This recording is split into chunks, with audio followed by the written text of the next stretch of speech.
मजदूर दिवस के अवसर पर आप सभी स्वच्छता कर्मियों और स्वच्छता पर्यवेक्षकों को बहुत बहुत बधाई।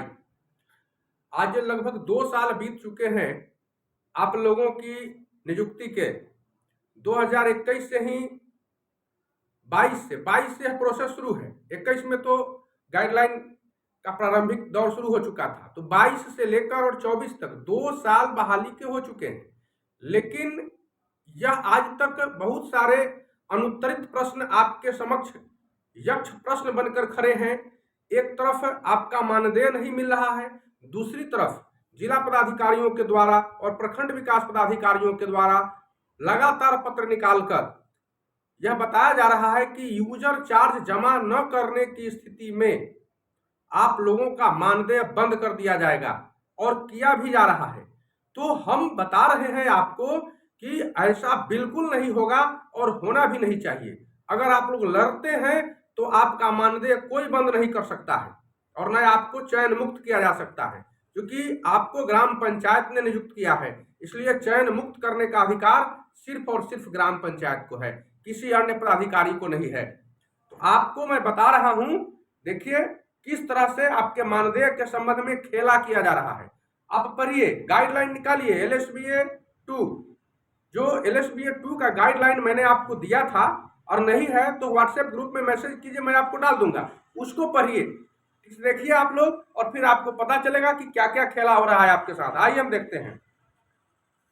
LSBA गाइडलाइन 2, इसको आप खोलिएगा, नहीं होगा तो मैसेज कीजिएगा ग्रुप में, हम आपको इसकी PDF कॉपी डाल देंगे। LSBA सेकेंड फेज का जो गाइडलाइन है, इसमें 50, 51 और 52 इस पृष्ठ पर स्वच्छता कर्मी और स्वच्छता पर्यवेक्षक इनकी बहाली से संबंधित बातें लिखी गई है। तो जो नियुक्ति के लिए हम लोगों का पृष्ठ है वह 50 पेज से लेकर 52 पेज तक है। आप इसका अवलोकन करेंगे, आप इसमें 51 पृष्ठ जो है इसको आप अवलोकन करें। इसमें मानदेय की बातें लिखी गई है। ये मानदेय के बारे में जो लिखा गया है, आप इसको पढ़िए ठीक से, आपको पता चलेगा कि हमको मानदेय क्यों नहीं मिल रहा है। मानदेय में लिखा हुआ है, स्वच्छता पर्यवेक्षक आवेदक को नीचे दी गई तालिका में वर्णित विवरण के अनुसार पारिश्रमिक और प्रोत्साहन दिया जा सकता है। यहां दो बातें स्पष्ट है, एक है पारिश्रमिक की और दूसरा है प्रोत्साहन का। पारिश्रमिक देना है और प्रोत्साहन भी देना है। अब पदाधिकारी लोगों को यह बात समझ में नहीं आ रही है कि पारिश्रमिक क्या है और प्रोत्साहन क्या है। आप उन्हें समझाइए, इस गाइडलाइन को लेकर आप जाइए और अपने संघ के माध्यम से अथवा स्वयं सक्षम हो तो स्वयं जाकर अपने प्रखंड समन्वयक से या फिर प्रखंड विकास पदाधिकारी से या जिला पदाधिकारी से आप लोग मिलिए और उनको बताइए कि हम लोगों को पारिश्रमिक देना है और प्रोत्साहन देना है। तो आप प्रोत्साहन भले मेरा रोक सकते हैं, पारिश्रमिक नहीं रोक सकते हैं। इसमें मानदेय मैट्रिक्स बताया गया है, विवरण और माह में मानदेय राशि, और टिप्पणी भी की गई है। पहला इसमें कॉलम है, पहला में पढ़िए, प्रारंभिक 3 महीने की अवधि के दौरान। देखिए 3 महीना की जो अवधि है, आप लोगों में इसको प्रारंभिक अवधि कहा गया है। और यह प्रारंभिक अवधि एक ऐसा अवधि है कि इस बीच में आप कोई गलती ना करें, प्रोबेशन पीरियड इसको कहा जा रहा है। तो इसमें आपको 5,000 रुपया प्रति माह की मानदेय राशि मिलनी है। आप कुछ भी करें लेकिन 5,000 रुपए आपको मानदेय मिलेगा। यह आपकी पारिश्रमिक राशि है, इसमें कोई कटौती किसी भी पदाधिकारी के द्वारा नहीं की जाएगी, क्योंकि यह राज्य सरकार के द्वारा प्रदत्त गाइडलाइन है। अब राज्य सरकार ने जो नियमावली बना दिया, क्या डीएम साहब उससे ऊपर है कि अपना नियमावली अलग शुरू कर देंगे? बीडीओ साहब उससे भी ऊपर है क्या कि कुछ भी लिख देंगे लेटर में? आप इसका हवाला उनको दिखाइए। टिप्पणी में लिखा गया है कि प्रारंभिक अवधि 3 महीनों के लिए है। तो यह 3 महीना तक आपको 5,000 रुपया मिलना है, इसको कोई नहीं रोक सकता है। दूसरा कॉलम, समुदाय आधारित संगठन ग्राम पंचायत द्वारा प्रारंभिक अवधि और संपुष्टि की सफलतापूर्वक समाप्ति के बाद 6,000 रुपया महीना आपको मिलना है।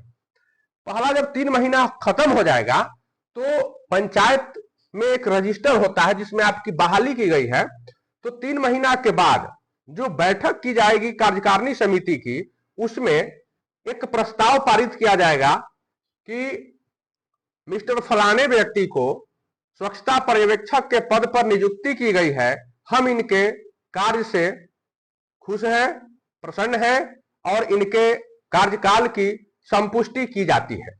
तो जैसे ही यह लिखा जाएगा उसके बाद आपका वेतन 6,000 रुपया प्रति माह मिलने लगेगा। स्वीकृत कार्य लॉग के आधार पर सीबीओ जीपी द्वारा प्रदर्शन मूल्यांकन और प्रारंभिक अवधि की सफलतापूर्वक समापन के बाद, तो देखिए इसमें सीबीओ समुदाय आधारित संगठन, तो ये अपने यहाँ नहीं, अपने यहाँ ग्राम पंचायत जीपी चलता है। तो जीपी ग्राम पंचायत के द्वारा प्रदर्शन मूल्यांकन, यानी आपने काम किया 3 महीना में, जो भी पंचायत ने आपको काम दिया आपने बढ़िया काम किया है, तो इसके लिए आपको 6,000 रुपया महीना शुरू कर दिया जाएगा। अब ये पैसा भी नहीं मिलता है आप लोगों को अभी तक, तो कैसे नहीं मिलेगा ये बाद में बताएंगे, लेकिन अभी आप ये जानिए कि आपको कोई रोक नहीं सकता है, रुपया तो आपको मिलना है, 6,000 रुपया आपको मिलना है।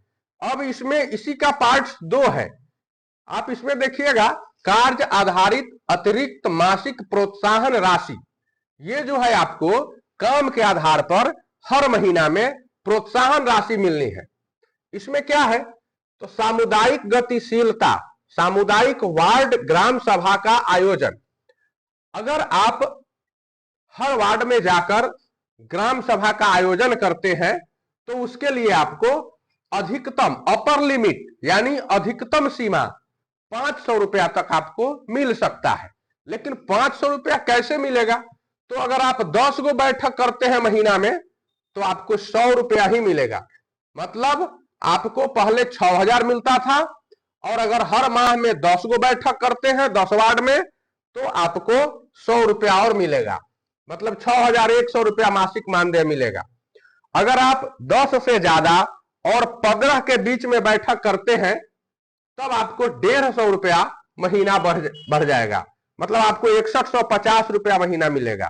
अगर आप 15 से ज्यादा 20 बैठक तक करते हैं तो आपको 250 रुपया महीना बढ़ेगा, यानी 6,250 रुपया का महीना आपको शुरू होगा।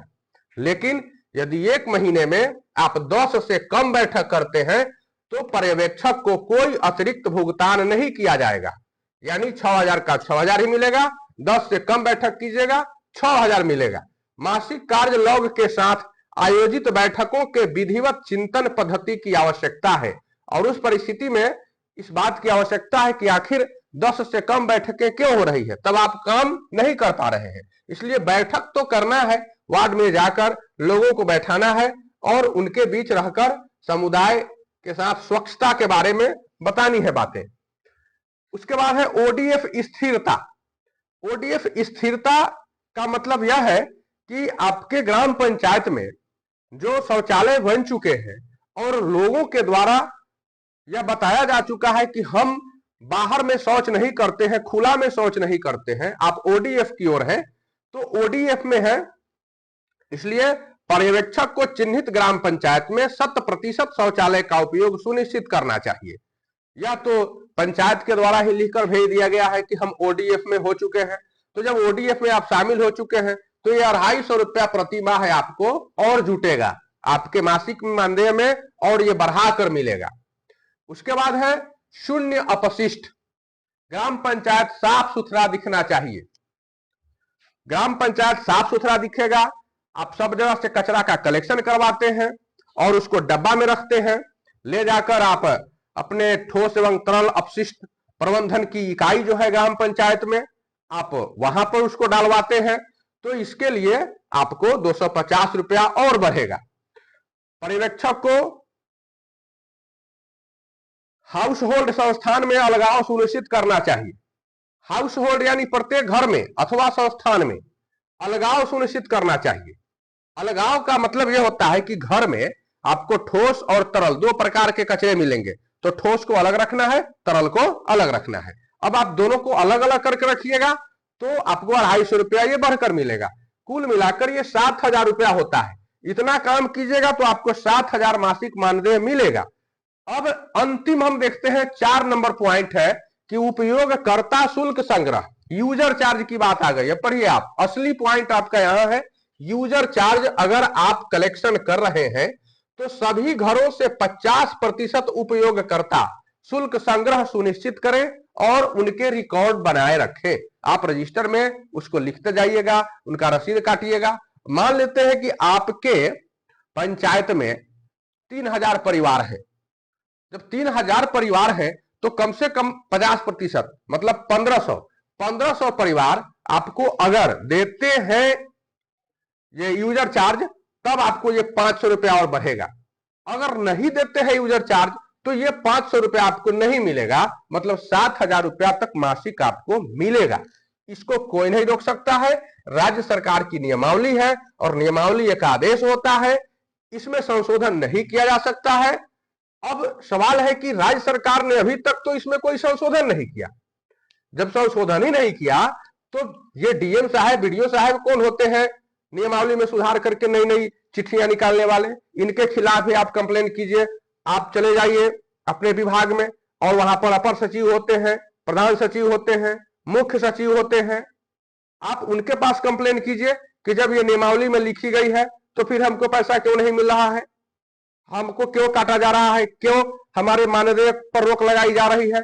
ये मानवीय बात नहीं हुई, आप मानवता का अवहेलना कर रहे हैं। और इसके लिए आप चाहे तो और भी अनेक विभाग है, मानवाधिकार आयोग है, आप वहां पर भी इस नियमावली को ले जाकर और फिर डीएम साहब पर कंप्लेन कर सकते हैं, वीडियो साहब पर कंप्लेन कर सकते हैं। देखिए, लड़ना सीखिए, डरना नहीं सीखिए। लेकिन लड़िए कब? जब हमारा पॉइंट सही हो तब लड़िए। आप गलत पॉइंट पर किसी से मत लड़ने जाइए।